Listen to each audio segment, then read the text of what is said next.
நாளை நடைபெறும் பொதுக்கூட்டத்திற்கு அழைப்பு விடுக்கவே வீடு முன்பு ஆதரவாளர்கள் குவிந்திருப்பதாக அதிமுக முன்னாள் அமைச்சர் செங்கோட்டையன் தெரிவித்துள்ளார்.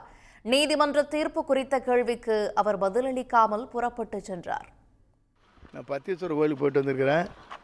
இவங்க நாளைக்கு பொதுக்கூட்டம் அதுக்கு நோட்டீஸ் கொடுக்க வந்திருக்காது சொன்னாங்க. எனக்கு ஃபோன் பண்ணாங்க. அவ்வளோதான். ஆளுக்கு ஒரு திருநீட்டு போங்க சாமி. இந்த திருநீட்டு போங்க. நீங்கள் அதை தவிர வேண்டாம். மீட்டிங்கப்பா பொதுக்கூட்டம் நாளைக்கு இருங்க. இந்த போங்க இப்போ நான் என்னங்க இருக்குங்க. நம்ம வீட்டுக்கு கட்சிக்கார வந்து இல்லையா? இருங்க ஒரு நிமிஷம் இருங்க ப்ளீஸ். தயவுசெய்து இருங்க. நீங்கள் மைக்கி விட்டுங்க ஆஃப் பண்ணுங்க. இன்னைக்கு கோபிச்செட்டிப்பாளையம், நாளைக்கு அந்தியூர். இந்த நோட்டீஸ் இந்த 3-4 நாள் நான் இல்லைங்க. இன்றைக்கி பத்தீஸ்வரர் கோயிலுக்கு இப்போ தான் வரேன். நீங்கள் பாட்டுக்கு ஆலோசனை கூட்டன்னு போட்டு விடுறீங்க. என்ன தான் பண்ணுறது? பார்க்க பொதுக்கூட்டங்கிறதுக்கு வந்து நோட்டீஸ் கொடுக்க வராங்க. நம்ம வீட்டில் என்னமோ 100 பேர் இருந்தது இல்லையா? என்றைக்குமே இன்னி வரைக்கும் இல்லைங்களான்னு கேட்குறேன். என்றைக்கு 100 பேர் 200 பேர் நம்ம வீட்டுக்கு வருவாங்க, காப்பி சாப்பிடுவாங்க. உங்களுக்கு தெரியும், யூனியன் ஆஃபீஸில் க்ரௌடு வந்துட்டு தான் இருக்குது. சேர் போடுவோம்.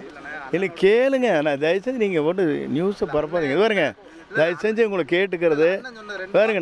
நான் சொல்கிறது 2 நிமிஷம் கேளுங்க. அதெல்லாம் அதோட முடிஞ்சுது. ஆள் விடுங்க.